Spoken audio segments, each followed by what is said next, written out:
নমস্কার, আমি চামেলি মণ্ডল। চামেলি মণ্ডল চ্যানেলে সবাইকে স্বাগত জানাই।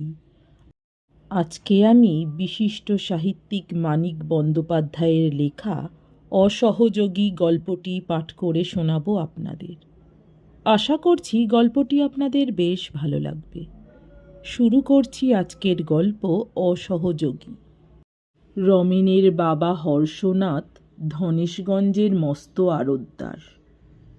বছরখানেক আগে রমেনকে সে তার পিস্তুত ভগ্নিপতি সূর্যপদর কাছে পাঠিয়ে দিয়েছিল, ছেলেটাকে একটু শান্তশিষ্ট ভদ্র বানাবার আশায়। রমেন একেবারে মারাত্মক রকম দুরন্ত হয়ে উঠেছিল। কিছুতেই সে তার সঙ্গে এঁটে উঠতে পারছিল না। 2-3 বার কোর্টে পর্যন্ত তাকে দৌড়াতে হয়েছিল ছেলের জন্য। শেষে রমেন যখন একদিন ম্যাজিস্ট্রেট মিস্টার বসুর ছেলেকে মেরে রক্তারক্তি করে দিল, তখন সে পরিষ্কার বুঝতে পারল যে এ ছেলেকে সামলে চলা তার সামর্থ্য নয়। এ ছেলে তার সর্বনাশ করবে। যুদ্ধের বাজারে কতভাবে কত কামাচ্ছে, ম্যাজিস্ট্রেট সাহেবকে চটালে রক্ষা আছে? দামি দামি ভেট নিয়ে তিনি শটান গিয়ে হাজির হলেন একেবারে ম্যাজিস্ট্রেট সাহেবের বাড়িতে। মার খাওয়া ছেলেটির জন্যই উপহার রইল 200 টাকার। লুটিয়ে পড়ল মিসেস বসুর পায়ের তলে, প্রার্থনা করল রমেনের নিস্তার। ছেলের সম্বন্ধে কি ব্যবস্থা করবে আগেই ভেবে ঠিক করে ফেলেছিল। তাই বিনা দ্বিধায় জানিয়ে দিল যে ভয় পেয়ে রমেন কোথায় পালিয়ে গেছে, ফিরে এলে খুঁটিতে বেঁধে তাকে চাপকে লাল করে দেবে। সেই দিনই রমেনকে নিয়ে কলকাতা রওনা হয়ে গেল, ছেলেকে সূর্যপদর জিম্মা করে দেবার জন্য। রমেনের মা একটু আপত্তি করেছিল। উনি স্বদেশী টদেশী করেন শুনেছি, খোকাকে আবার না বিগড়ে দেন। হর্ষনাথ বলেছিল, স্বদেশী না ছাই, জেলে যেত না স্বদেশী করলে। ওসব টাকা উপায়ের ফিকির, ছেলেদের নিয়ে দলটল সমিতি টমিতি করে চাঁদা তুলবার জন্যে। মাস্টারিতে কি কারো পেট চলে? শহরতলিতে সূর্যপদর বাড়ি। 1 রাত্রির বেশি হর্ষনাথ থাকতে পারেনি। তার কত কাজ ধনেশগঞ্জে। সূর্যপদকে সব জানিয়ে অনুরোধ করেছিল, ছেলেটাকে তোমার মানুষ করে দিতে হবে ভাই, শুধরে দিতে হবে। সূর্যপদ হেসে বলেছিলেন, দেব, ছেলেকে তোমার মানুষ করে দেব। একটা শর্ত করেছিল সূর্যপদ যে 1 বছরের মধ্যে রমেনকে ধনেশগঞ্জে নেওয়া চলবে না, আর সোজাসুজি রমেনকে টাকা পাঠানো চলবে না। হর্ষনাথ রাজি হয়ে ফিরে গিয়েছিলেন। রমেনের খরচের জন্য 50 টাকা দিতে চাইলে সূর্যপদ মোটে 25 টাকা নিয়েছিল। বলেছিল, আমি গরিব মাস্টার, তোমার ছেলের খরচ চালাবার ক্ষমতা আমার নেই, কিন্তু 25 টাকার বেশি খরচ ওর লাগবে না। পরের মাসে হর্ষনাথ 50 টাকা পাঠিয়েছিল। কয়েকদিন পরে 25 টাকা ফেরত আসায় খুশি হয়ে রমেনের মাকে বলেছিল, না, লোকটা সত্যিই ভালো, ছেলেটাকে শুধরে দিতে পারবে বলে মনে হয়। 1 বছর পরে পুজোর ছুটিতে রমেন বাড়ি এলো। তার পরিবর্তন দেখে প্রথম কদিন হর্ষনাথ পরম খুশি। যেমন চেহারায় কথায় ব্যবহারেও তেমনই শান্তশিষ্ট ভদ্র হয়ে এসেছে। উস্কো খুস্কো ঝাঁকড়া চুল ছোট ছোট করে ছাঁটা, কিন্তু তাও আঁচড়ানো। জামা কাপড় সস্তা দামের, কিন্তু দিব্যি পরিষ্কার পরিচ্ছন্ন। মুখখানা হাসি খুশি, কথা মিষ্টি, চালচলন নম্র। গুন্ডার মতো চেহারা নিয়ে সারাদিন সে টোটো করে ঘুরে বেড়াতো, খেলা আর মারামারি নিয়ে মেতে থাকত। এমনি সে চঞ্চল ছিল 1 বছর আগে। অকাজের পর অকাজ না করলে তার স্বস্তি ছিল না। একটা কথা কোনো দিন সে কারো শুনত না। সে চাপল্য, শয়তানি আর অবাধ্যতা কোথায় উড়ে গেছে। সারাদিন বাইরে ঘুরে বেড়ায়, এই যা একটু দোষ। কিন্তু কোনো অপকর্মের খবর না পেয়ে এবং বাড়ি ফিরলে ছেলের দেহে বা কাপড় জামায় দুরন্তপনার চিহ্ন না দেখে হর্ষনাথ নিশ্চিন্ত হয়। ভাবে এতদিন পরে দেশে এসেছে, পুরনো বন্ধুদের সঙ্গে হয়তো আড্ডা দিচ্ছে স্বাদ মিটিয়ে, ওতে আর কি আসে যায়। দিন 7 পরেই কিন্তু তার মনে খটকা লাগে। আড়ত থেকে ভাত খেতে বাড়ি ফিরে দেখে কি 100 দুর্ভিক্ষের কাঙালি মেয়ে পুরুষ, ছেলে বুড়ো বাড়ির পাশে ফাঁকা বটগাছটার তলায় পাত পেতে ভাত খাচ্ছে। পরিবেশন করছে রমেন আর তারই বয়সী 25-30টি ছেলে। দেখে মুখ হাঁ হয়ে যায় হর্ষনাথের। বাড়ির ভিতরে গিয়ে ধপাস করে বসে পড়ে ছেলেকে সে ডেকে পাঠায়। এসব কি হচ্ছে? রমেন তখন উৎসাহে ফুটছে। ওদের খাওয়াচ্ছি। কত হিসেব করে খাওয়াতে হচ্ছে জানো? কতদিন ধরে খায় না, বেশি খেলেই মরবে, তা কি বোঝে বেটারা? সবাই চেঁচাচ্ছে আরো দাও আরো দাও, সামলানো দায়। চাল ডাল সব পেলি কথা? মা দিয়েছে। রমেনের মা ভয়ে বললেন। হ্যাঁ, আবদার ধরেছে, খাওয়াক না, সবাই আশীর্বাদ করছে, ভালো হবে। ভালো হওয়াচ্ছি। বাড়ির ভাঁড়ারটাই প্রায় ছোটোখাটো একটি গুদাম ঘর। আগে হর্ষনাথ রমেনের মার কাছ থেকে ভাঁড়ারের চাবি সংগ্রহ করলেন। তারপর বটতলার খাওয়া শেষ হলে সকলকে হাঁকিয়ে দিলেন। আধার নেমে এলো রমেনের মুখে। সে বলল, আমি ওদের 7 দিন রোজ খাওয়ার কথা বলেছি বাবা, তারপর ওরা গাঁয়ে ফিরে যাবে। চুপ কর বেয়াদব কোথাকার!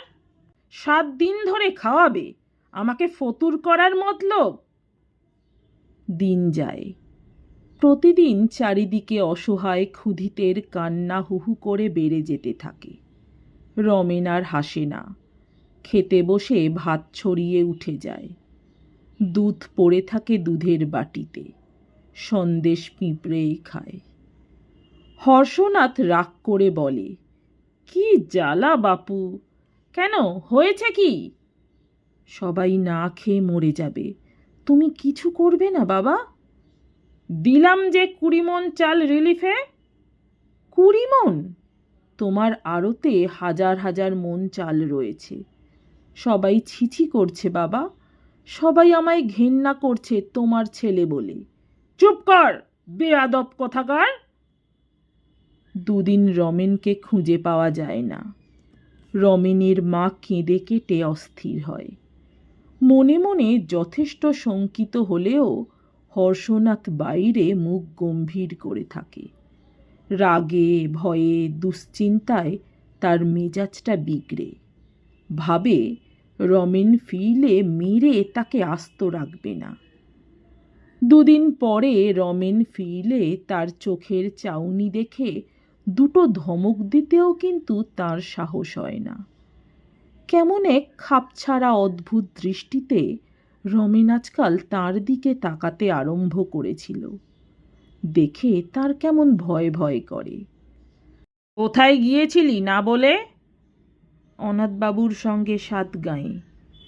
অনাথবাবুর সঙ্গে? তার পরম শত্রু অনাথবাবু। এই সেদিন যার জন্য প্রায় 1000 মণ চাল গুদামে তোলার বদলে বাঁধা দামে বিক্রি করে দিতে হয়েছে তাকে। রমেন আবেদন আর আবদারের সুরে বলে, কি অবস্থা হয়েছে তুমি ভাবতে পারবে না বাবা। তুমি এক কাজ করো বাবা, যে দামে কিনেছিলে 1 টাকা লাভ রেখে চাল বেচে দাও। তোমার তো লোকসান হবে না, কত লোক বাঁচবে ভাবো দেখি। লোকসান হবে না, না? 40 টাকার জায়গায় 14 টাকায় বেচলে লোকসান হবে না। কি হিসেব তুই শিখেছিস? কথাটা হর্ষনাথ উড়িয়ে দেবার চেষ্টা করে। তখন রমেন বলে, তাহলে তোমার সব চাল আমি বিলিয়ে দেব বাবা।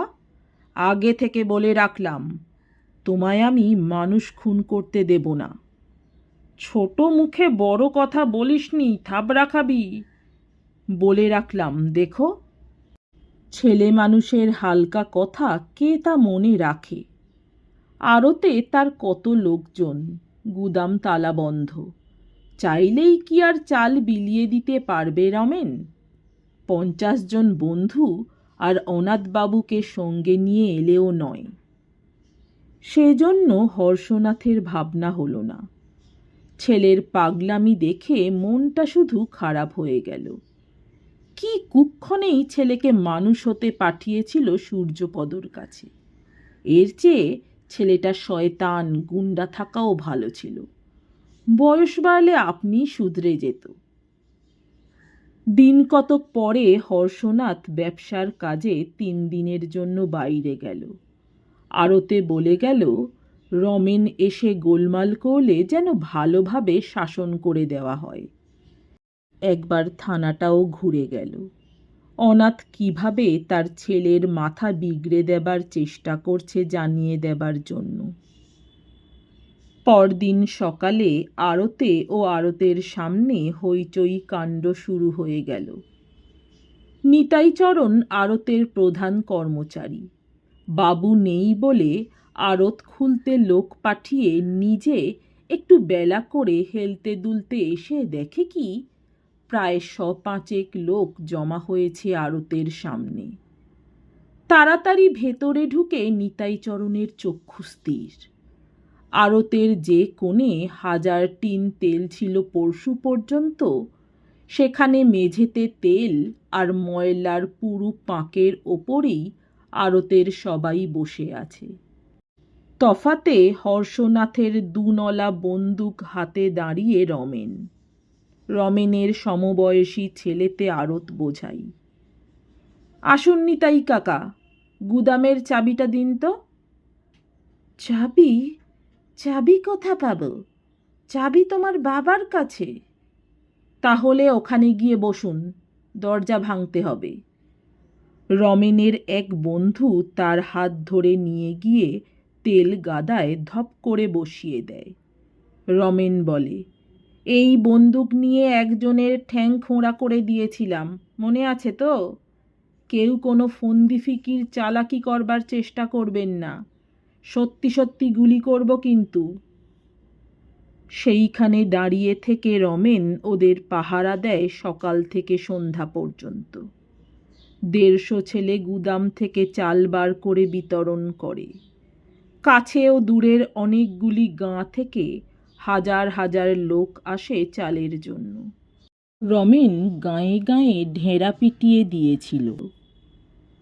পুলিশ 2-4 জন আসে, কিন্তু ঢুকবার চেষ্টা করে না, বরং ভিড় আর হাঙ্গামা নিয়ন্ত্রণে কিছু কিছু সাহায্যই করে।